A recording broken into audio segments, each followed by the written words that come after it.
And this is our final verdict on the Nokia N97 Mini. Alright, so what do we think of the N97 Mini? It's definitely worth the price right now, and if you're thinking of getting an N97, this would be the one to get, because the build quality is much more better. The stainless steel back cover really gives it a whole premium feel over the original N97. The size isn't that small compared to the original N97, so it isn't that much of a compromise.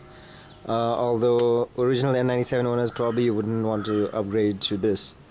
There's 8 GB of memory, the same 5 megapixel camera as the N97 original, and as you can see, there's no camera cover, so there's none of that camera lens scratching issues that were there on the original N97.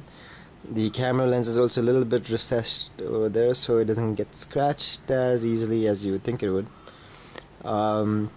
The full QWERTY keyboard is pretty good.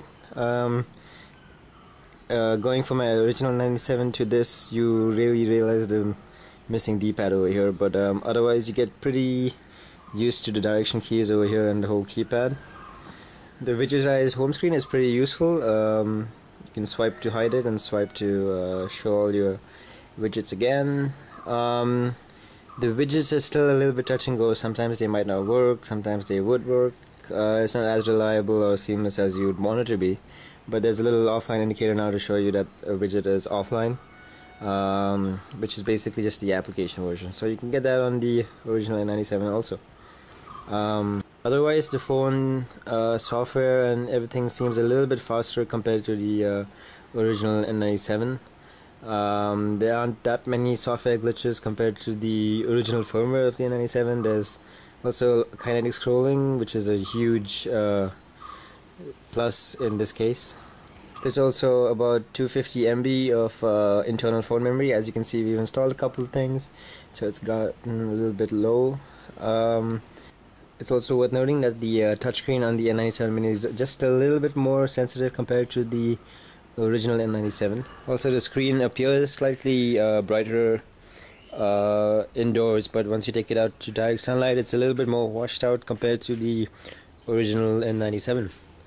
And battery life is pretty much the same as the original N97. It might go an hour or two more than the original N97, but yeah, it's pretty decent, not too bad.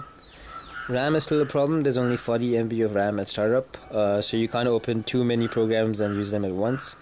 But for casual users, this shouldn't be a problem. You can open a couple of applications and use them fine.